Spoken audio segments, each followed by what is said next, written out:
സംസാരം അറിയാമെന്ന് അപ്പോഴത്തെ മറ്റ് രാമാചാര്യ പറഞ്ഞു പോകാൻ ഉദ്ദേശിച്ചാണ്. എനിക്ക് മലയാള മാസം കർക്കിടകം 31-ാം തീയതിയാണ് പിറന്നാള്. പൊതുവിൽ നമ്മൾ ഒരിക്കലും ആഘോഷിക്കാറില്ല. നമുക്ക് നമ്മുടെ നാട്ടിലൊന്നും വലിയൊരു പ്രാധാന്യമൊന്നുമില്ല. നമ്മള് മക്കളൊക്കെ ദൂരെയൊക്കെ പഠിക്കാനൊക്കെ തുടങ്ങിയതോട് കൂടിയിട്ടാണ് അവിടെയൊക്കെ ജീവിക്കാൻ തുടങ്ങിയപ്പോഴാണ് ബർത്ത്ഡേ അവരിപ്പോ എന്റെ മകളെ ബീനന്റെ മകൾ ഇപ്പൊ ഡൽഹിയിലാണ്. ഡൽഹിയിൽ നിന്ന് അവള് ബുക്ക് ചെയ്തിട്ട് കേക്കൊക്കെ ഇങ്ങോട്ട് എടുത്തത്.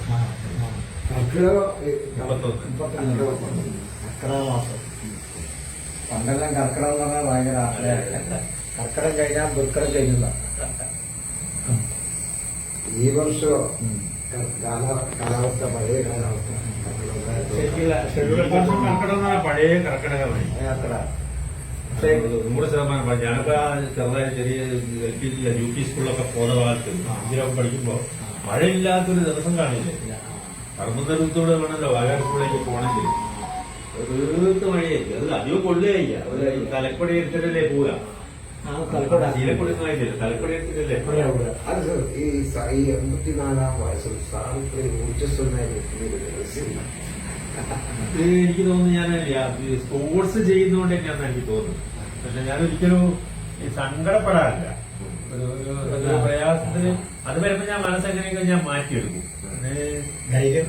ഒരു ധൈര്യം കൊടുക്കും. കാരണം ഇതൊക്കെ ജീവിതത്തിൽ എല്ലാവർക്കും വരുന്നതെന്നുള്ളൊരു ഇതാണല്ലോ. സാധാരണ എല്ലാവർക്കും വരും ദുഃഖവും ബുദ്ധിമുട്ടും ഒക്കെ. അത് മറികടന്നില്ലെങ്കിൽ നമുക്ക് ജീവിച്ചു പോകാനാകില്ല. നമ്മൾ അധികം ചിന്തിക്കുന്നത് പൊളിറ്റിക്സ് നമുക്ക് ഉണ്ടെങ്കിലും നമ്മൾ ബ്ലൈൻഡ് ആയിട്ടില്ല. ഒരു പേരിനൊരു പൊളിറ്റിക്സ്. പക്ഷേ അനീതിക്കെതിരെ അനീതിക്കെതിരെ അത് നമ്മുടെ പാർട്ടിയായാലും ശരി, നമ്മുടെ സംഘടനയായാലും ശരി, അത് വരുമ്പോൾ ഞാൻ ഉടനെ പ്രതികരിക്കും. വോളിബോളായിട്ടുള്ള ആവശ്യമുണ്ട് സാറിന്റെ. അതിനെ കുറിച്ച് ഓർമ്മയിലുള്ളത് പ്രധാനപ്പെട്ട കാര്യങ്ങൾ ഒന്ന് ഓർമ്മ എനിക്ക് ഇതുവരെ കുറഞ്ഞിട്ടില്ല. അത് ഞാൻ അതിനു വേണ്ടിയിട്ട് ബ്രെയിനിലുള്ള എക്സർസൈസ് ഒക്കെ ചെയ്യും. സാധാരണ ഇപ്പൊ ഞാൻ ഒരു കൊല്ലം 6 മാസവും ആകും. അപ്പൊ 2 ദിവസം കൂടി കഴിഞ്ഞാൽ ഒരു 1.5 കൊല്ലായി എനിക്ക് അപകടം പറ്റിയിട്ട്. ഇത്രയും ദിവസവും ഞാൻ കൃത്യമായി ഡോക്ടർ വന്നിട്ട് കിടന്ന് ഒന്നും ചെയ്യാനാവാത്ത സമയത്ത് ചെയ്തില്ലാന്നല്ലാതെ ബാക്കി മുഴുവൻ സമയത്തും രാവിലെ 1-1.5 മണിക്കൂർ എക്സർസൈസ്, വൈകിട്ട് ഒരു അരമണിക്കൂർ വൈകിട്ട് ചെയ്യും. അത് പ്രധാനപ്പെട്ട എക്സർസൈസ് ഒക്കെ വൈകിട്ട് ചെയ്യും. പിന്നെ ഭക്ഷണം കൺട്രോൾ ചെയ്യും. വോളിബോളിലേക്ക് വരാൻ സംഗതി ഞാൻ 11-ാം തരത്തിൽ പഠിക്കുന്ന സമയം 11th സ്റ്റാൻഡേർഡ്. അന്ന് ഞാൻ മദ്രാസ് ഗവൺമെന്റ് കാലത്ത് 11th സ്റ്റാൻഡേർഡ് 57-58 കാലത്തൊക്കെ വരെയൊക്കെ. അപ്പോ ആ സമയത്ത് ഒരു കളി കാണാൻ പോയതാണ്. യാദൃശ്യമായിട്ട് അനൗൺസ്മെന്റ് കേട്ടപ്പോ ഏട്ടനോ കളിക്കുന്നത് 4-ാം മാസമോ കളിക്കുന്നത്. ഏട്ടൻ കളിക്കുന്ന കളിയൊന്നും കാണാൻ വിചാരിച്ച് അങ്ങനെ പോയത് ഒരു സ്ഥലത്ത്. അത് നമ്മുടെ 13 കുറച്ചുള്ളിലേക്ക് ബാലബോധി എന്ന സ്ഥലത്താണ് കളി നടക്കുന്നത്. അവിടെ മലബാറിലെ ഏറ്റവും പ്രധാനപ്പെട്ട എല്ലാ കളിക്കാരും ഒന്നും വരുന്നില്ല. അതുപോലെ എല്ലാ പ്രശസ്തരായ കളിക്കാരും. അപ്പൊ ഞാൻ എനിക്ക് ഇതിനെപ്പറ്റി യാതൊരു ABCD ഒന്നുമില്ല വോളിബോളിനെ പറ്റി. ഞാൻ ഫുട്ബോളും ബോൾ ബാഡ്മിന്റൺ അത്ലറ്റിക്സും ഒക്കെ പേരിലാണ്. ഞാൻ ഒരു ദിവസം കാറിൽ ഇങ്ങനെ കൊണ്ടുവന്നതിന്റെ പേരിൽ എനിക്കൊരു ദിവസം കാറിൽ ഇറങ്ങണം വിചാരിച്ചിട്ടാണ് ഞാൻ കളിയിലേക്ക് വന്നത്.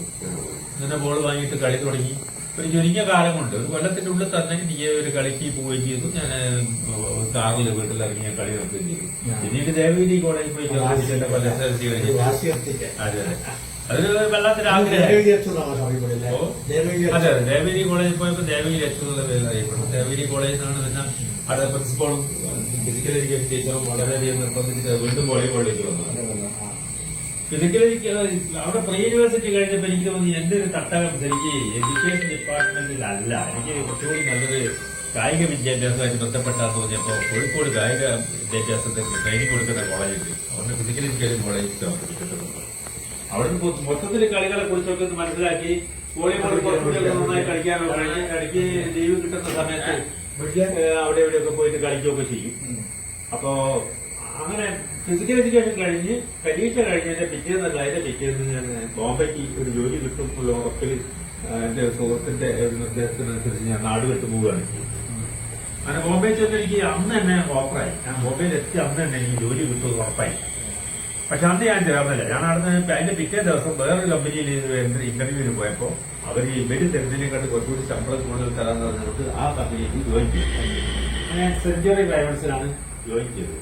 എനിക്ക് ആദ്യം ജോലി തരാൻ പറഞ്ഞത് NRC എന്ന് പറഞ്ഞൊരു കമ്പനിയാണ്, നാഷണൽ റൈമണ്ട്സ് കോർപ്പറേഷൻ, കൽവാദേവി ബോംബെ എന്ന് പറഞ്ഞത്. അതാണ് നമ്മുടെ NRC. വേണേ പറയാം.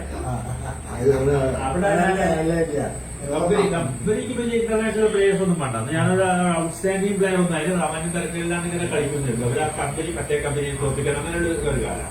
അങ്ങനെ കഴിഞ്ഞ വിദ്യാഭ്യാസം അതിന് ശേഷമാണ് ശേഷം മണ്ണൂർ ഹൈസ്കൂളിൽ സാറേ എന്താ അതൊക്കെ പിന്നെ അത് ഇവിടുന്ന് ബോംബെയിൽ എത്തിയിട്ട് ബോംബെ ഞാൻ തിരിച്ചു വന്നു. ഒരു 10 മാസം അവിടെ ജോലി ചെയ്തു. ആ ജോലി ചെയ്ത സമയത്ത് എനിക്ക് എന്ത് തോന്നാ, ഇന്ത്യയുടെ ക്യാപ്റ്റന്റെ കൂടെ ഒന്ന് കളിക്കാൻ കഴിയും. TTP നായരുടെ കൂടെ, മുന്നലാലിന്റെ കൂടെ. അന്ന് ക്യാപ്റ്റനും വൈസ് ക്യാപ്റ്റനും ആയിരുന്നു ജക്കാർത്തയിൽ.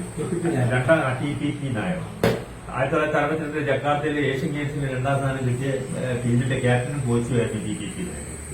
അയാളും വൈസ് ക്യാപ്റ്റൻ മുന്നലാൽ എന്ന് പറഞ്ഞ ഒരാളാണ്, മഹാരാഷ്ട്രക്കാരനാണ്. അവരെ കൂടെയൊക്കെ കളിക്കാൻ കഴിഞ്ഞു. ഞാനതൊരു 10 മാസം കഴിഞ്ഞപ്പോൾ ഞാൻ നാട്ടിലേക്ക് തിരിച്ചു വന്നു. നാട്ടിലേക്ക് തിരിച്ചു വന്നപ്പോൾ ഞാനിങ്ങനെ പത്തിനിട്ട് തിരക്കില്ലാതെ കളിക്കാരനാണെന്നൊക്കെ ആരോ പറഞ്ഞിട്ട് അസീന ക്ലബ്ബ് എന്നെ വിളിച്ചു പോയിട്ട് അസീന ക്ലബ്ബിൽ ചേർന്നു.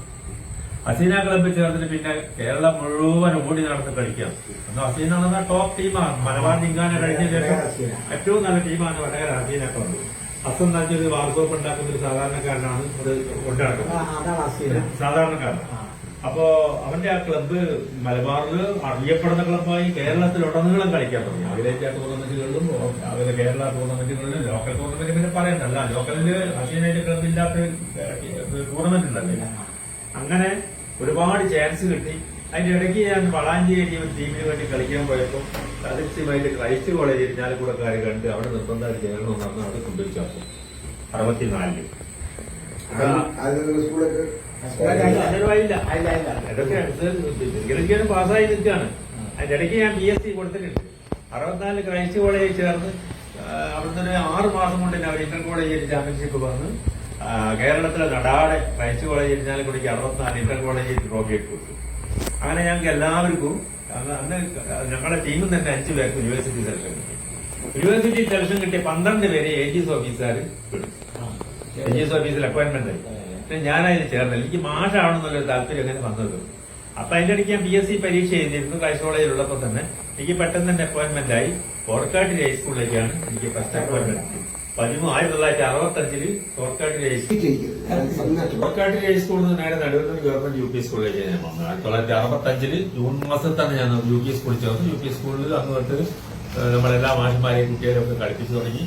ആ വർഷം തുടങ്ങിയ കളി ഞാനിപ്പോ റിട്ടയർ ചെയ്തിട്ട് ഇത്രയും കാലമായിട്ട് ഇപ്പോഴും നടുവൂർ ഗവൺമെന്റ് സ്കൂളിലേക്ക് വൈകാനിക്ക് ഞാനിപ്പോഴും പോകാറുണ്ട്.